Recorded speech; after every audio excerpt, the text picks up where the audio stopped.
A Bíblia à luz de nossa redenção. Curso Bíblico Básico, de E. W. Kenyon. Lição número 12. A Lei e o Tabernáculo. Êxodo capítulo 15, versículo 26, a Êxodo capítulo 36. Jeová apareceu muitas vezes a Israel de modo especial. Sempre que erravam, murmuravam ou se rebelavam, Deus se manifestava a eles na nuvem. A nuvem sinalizava para eles por meio de pragas ou serpentes abrasadoras, ou podia ser uma voz que os enchia de temor e espanto. Em Êxodo capítulo 15, versículo 27, eles haviam acampado próximo às 12 fontes de Elim, e a mão de Deus estava sobre eles. Eles haviam murmurado em Mara por causa da má qualidade da água, mas nada havia sido dito sobre a falta de pão. Evidentemente, eles haviam sido generosamente supridos ao sair do Egito. Eles devem ter se prevenido para uma viagem no deserto. Este suprimento agora chegou ao fim. Logo, ficou conhecida a condição dos 3 milhões de pessoas.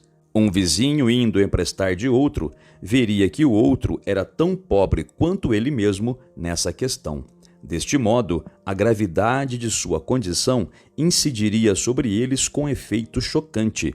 A morte, então, parecia inevitável. O fornecimento do maná. Seguir adiante seria morte certa. Recuar era igualmente impossível. Eles pereceriam antes que pudessem voltar e alcançar a fronteira do Egito. Diz a Bíblia, abre aspas, toda a congregação dos filhos de Israel murmurou contra Moisés e Arão no deserto. Disseram-lhes os filhos de Israel, quem nos dera tivéssemos morrido pela mão do Senhor na terra do Egito, quando estávamos sentados junto às panelas de carne e comíamos pão a fartar. Pois nos trouxestes a este deserto para matardes de fome toda esta multidão. Fecha aspas. Veja Êxodo, capítulo 16, versículos 2 e 3. Ora, aqui estava um caso em que este povo podia facilmente ter procurado a ajuda de Deus. O próprio Deus não havia provado de todas as maneiras ter sido fiel à aliança?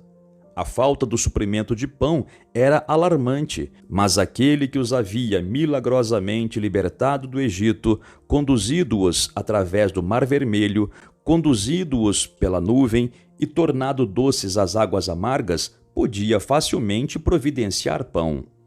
Que história diferente teríamos tido e que alegria teria causado ao Deus da aliança se tivessem vindo a ele por esta necessidade, na certeza de que aquele que tinha introduzido um relacionamento de aliança de sangue satisfaria todas as necessidades. Em vez disso, eles se afastaram de Deus. Segundo eles, haviam sido vergonhosamente enganados. Eles haviam sido tirados do Egito, uma terra de paz e abundância, e agora estavam enredados neste terrível deserto para que jovens e velhos morressem. Contudo, sua rebelião não podia fazer Jeová negar a si mesmo. Deus ouviu o murmúrio e a incredulidade deles.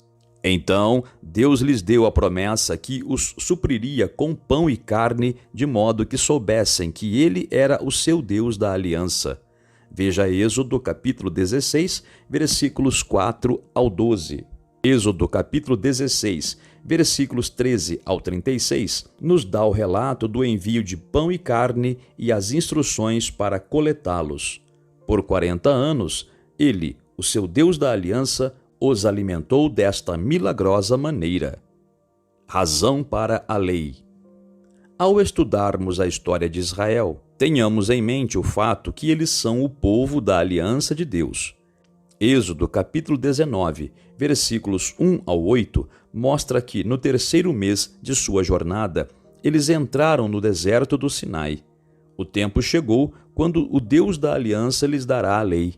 Devemos ter em mente o fato de que eles ainda não receberam a vida de Deus. Eles ainda estão espiritualmente mortos, e uma lei precisa ser dada a eles, a qual governará cada fase de suas vidas. Antes que a lei seja dada, Moisés é chamado ao Monte Sinai. Ali, Deus relembra a Moisés sua fidelidade à aliança. Agora, Israel precisa manifestar-se se vai ou não obedecer a Deus como o seu Deus da aliança. Naqueles 3 meses, eles aprenderam a respeito da fidelidade de Deus com relação à sua parte na aliança. Veja Êxodo, capítulo 19, versículo 8. Israel promete obedecer. Êxodo, capítulo 19, versículos 9 ao 25, nos dá a manifestação de Deus ao seu povo. Observamos que esta manifestação de si mesmo estava novamente no nível de seus sentidos físicos. Eles podiam ver a fumaça e o fogo e ouvir o som da trombeta que tocava muito alto. Eles eram incapazes de se aproximar do monte por causa da morte espiritual. A lei que foi dada é a lei da aliança. Quando a aliança abraâmica foi cumprida, a lei também foi cumprida. Existem 3 divisões que vêm desta lei. Primeira, os mandamentos que expressam a justa vontade de Deus. Veja Êxodo capítulo 20, versículos 1 ao 17. Segunda, os juízos que governam a vida social de Israel. Veja Êxodo capítulo 21, versículos 1 ao 24. E terceira, as ordenanças que governam a vida religiosa. Veja Êxodo, capítulo 24, versículos 12 ao 31. 3 elementos formavam a lei: os mandamentos, as ordenanças e os sacrifícios. Os mandamentos foram um ministério de condenação e morte. Veja a segunda carta aos Coríntios, capítulo 3, versículos 7 ao 9. Esses mandamentos revelavam a morte espiritual que reinava no coração do homem. As ordenanças davam, no sumo sacerdote, uma representação do povo com Jeová. E os sacrifícios davam uma cobertura para a lei quebrada e o Israel espiritualmente morto. A lei é dada. Houve uma tripla entrega da lei. Primeiro, ela foi dada oralmente, registrado em Êxodo capítulo 20, versículos 1 ao 17. Esta foi dada sem nenhuma prescrição relativa ao sacerdócio e aos sacrifícios, e foi acompanhada pelos juízos. Veja Êxodo capítulo 21, versículos 1 ao 23. Com respeito aos relacionamentos de hebreus com hebreus, foram acrescentadas direções para guardar 3 festas anuais. Veja Êxodo capítulo 23, versículos 14 ao 19, e instruções para a conquista de Canaã. Êxodo capítulo 24, versículos 3 ao 8. Segundo, Moisés foi chamado para receber as tábuas de pedra. Veja Êxodo capítulo 24, versículos 12 ao 18. Moisés, no monte, recebe as generosas instruções concernentes ao tabernáculo, sacerdócio e sacrifícios. Veja Êxodo, capítulo 25, versículo 31. Enquanto isso, o povo, conduzido por Arão, quebra o primeiro mandamento. Veja Êxodo, capítulo 32. Moisés quebra as tábuas escritas pelo dedo de Deus. Veja Êxodo, capítulo 31, versículo 18 e capítulo 32, versículos 16 ao 19. E terceiro, as segundas tábuas foram feitas por Moisés e a lei foi novamente escrita pela mão de Jeová. Veja Êxodo, capítulo 34, versículos 1, 28 e 29. Escrituras para ler. Romanos, capítulo 3, versículos 21 ao 27, Romanos capítulo 6, versículos 14 e 15. Gálatas capítulo 2, versículo 16. Gálatas capítulo 3, versículos 10 ao 14. Versículos 16 ao 18. Versículos 24 ao 26. E Gálatas capítulo 4, versículos 21 ao 31. E Hebreus capítulo 10, versículos 11 ao 17. A razão para o tabernáculo. Êxodo capítulo 25, versículo 8, mostra que Deus desejava habitar com o seu povo da aliança. Ele não podia habitar em seus corações porque não haviam ainda recebido a vida eterna. A presença de Deus precisa ser manifestada aos sentidos físicos do povo da aliança. A adoração a Deus também precisa estar no mesmo nível. Deve haver um lugar físico de habitação no qual o Senhor habitará e onde eles o encontrarão através de um sacerdócio físico. Para a construção do tabernáculo, Deus pediu a eles ofertas voluntárias. Veja Êxodo capítulo 25, versículo 2. Os corações deles deviam estar dispostos a ter a presença de Deus entre eles.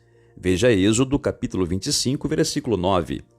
O tabernáculo devia ser feito exatamente como Deus o havia revelado a Moisés. Desde o tempo que o homem morreu espiritualmente, Deus esteve trabalhando para a sua redenção. Agora, este tabernáculo deve ser um tipo de Cristo e a redenção que ele efetuou para o homem. Por isso, cada detalhe precisa estar exatamente de acordo com o modelo de Deus. Primeiro, vamos observar algo que é muito sugestivo. Vimos, quando estudamos a criação, que Deus nos deu o relato dela em menos de 2 capítulos, enquanto que as instruções para se fazer o tabernáculo tomam 11 capítulos. Poderíamos pensar que a obra da criação tenha sido muito mais importante do que a construção do tabernáculo. Mas ainda que a criação tenha sido considerável, ela foi simplesmente, por assim dizer, a montagem de um palco sobre o qual devia ser executada uma obra muito maior, a obra de nossa redenção em Cristo. Como em um teatro o ator é mais do que o palco, assim, aquele que efetuou essa poderosa obra é infinitamente mais glorioso do que o palco sobre o qual ele a efetuou. Como era o tabernáculo? O tabernáculo, propriamente dito, ficava no extremo oeste do átrio. Tinha aproximadamente 15 metros de comprimento, 5 metros de largura e 5 metros de altura. Era dividido em 2 compartimentos. O maior era chamado de Santo Lugar, o menor de Santo dos Santos. No compartimento maior, ou o Santo Lugar, havia o altar de ouro, o candelabro de ouro e a mesa de ouro.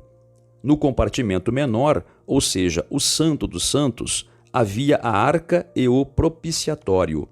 Erguido o tabernáculo, a única cobertura visível era a cobertura externa, feita de pele de texugo, com uma extensão da cortina de pelo de cabra pendendo sobre a entrada.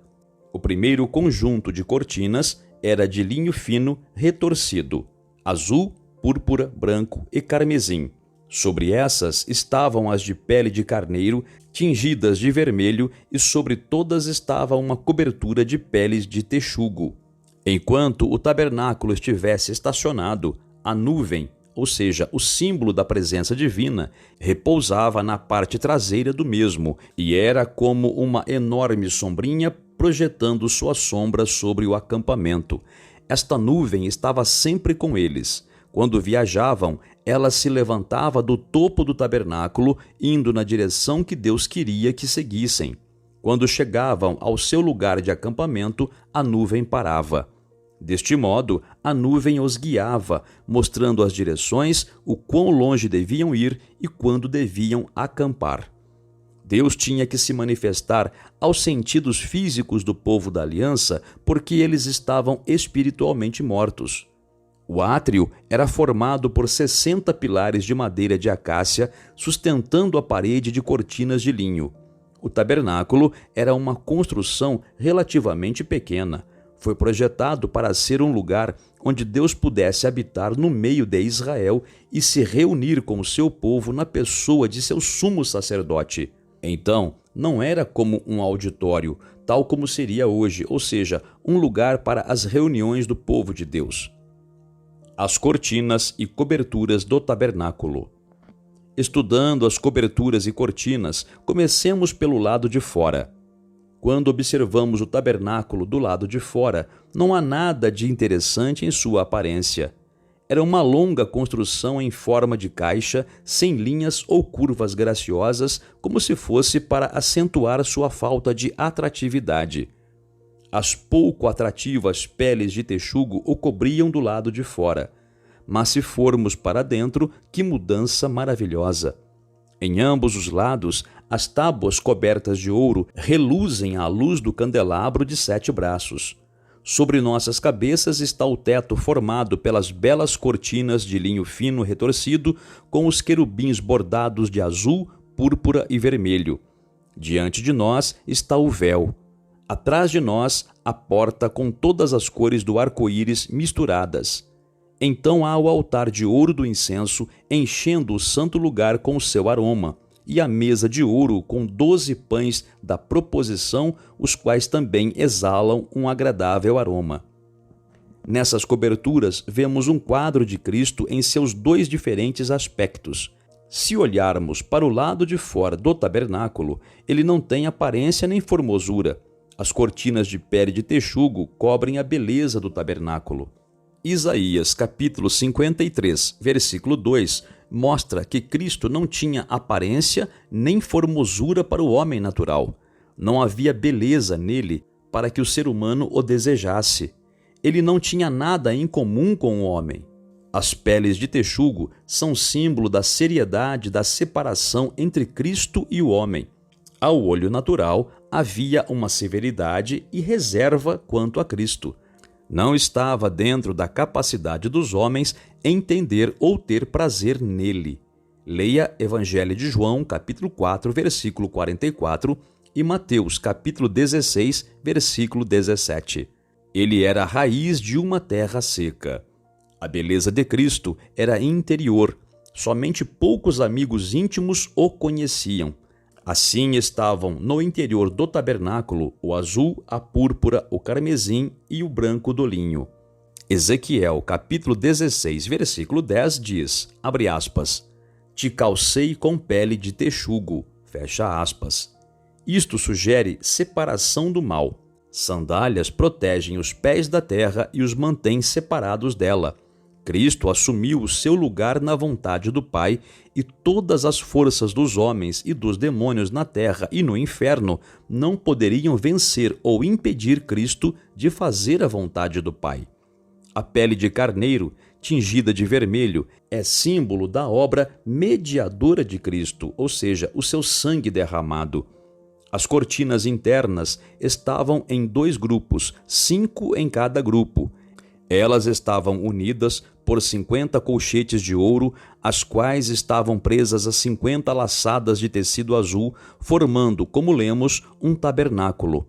As 50 laçadas de tecido azul e os 50 colchetes de ouro eram símbolos de sua graça celestial e força divina, as quais capacitaram Cristo a cumprir perfeitamente as exigências de Deus e do homem. Aquelas cortinas eram todas de uma mesma medida. A azul, celestial na cor, marca o caráter celestial de Cristo. Ainda que ele fosse verdadeiro homem, era também verdadeiro Deus. Ele andou na consciência e dignidade de sua divina missão. Jesus jamais esqueceu quem era ou para onde estava indo. A púrpura é símbolo de sua realeza. Ele era o rei dos judeus. Ele foi recebido no céu como um vencedor. Veja Salmos, capítulo 2 e Filipenses, capítulo 2, versículos 9 ao 11. O carmesim representa sua morte. Uma verdadeira cor carmesim pode ser produzida somente pela morte. A encarnação de Cristo, ou seja, a união de Deus e o homem, não foram suficientes para a nossa redenção. Ele precisava, na cruz, ser feito tudo o que o homem era. Por sua morte, Cristo reduziu a nada aquele que tinha o poder da morte e libertou o homem de seu domínio. Veja Hebreus capítulo 2, versículo 14. O linho fino retorcido branco é símbolo de sua imaculada pureza como homem. Há profundas verdades espirituais na humanidade de Jesus Cristo. A fim de que ele cumprisse as exigências da justiça e as necessidades do homem, seria necessário que ele fosse totalmente humano e, ao mesmo tempo, como um homem, tentado em todas as coisas como nós somos e ainda agradar ao Pai como um filho perfeito. Era necessário para Cristo andar como o primeiro Adão deveria ter andado. O estudo do tabernáculo continua na próxima lição. Questionário. 1. O que os israelitas deveriam ter feito quando perceberam a falta de comida? 2. Como o Deus da aliança supriu a necessidade dos israelitas por comida? 3. Por que a lei foi dada? 4. Por que Deus se manifestou ao povo através de fumaça, fogo e nuvem? 5. Qual era o propósito do tabernáculo? 6. Como foram reunidos os materiais e por quê? 7. Por que era necessário que o tabernáculo estivesse exatamente de acordo com o modelo dado a Moisés? 8. Como a cobertura de pele de texugo representava a Cristo? 9. As peles de texugo na vida de Cristo são símbolo de quê? 10. Mostre como as cortinas internas representam Cristo.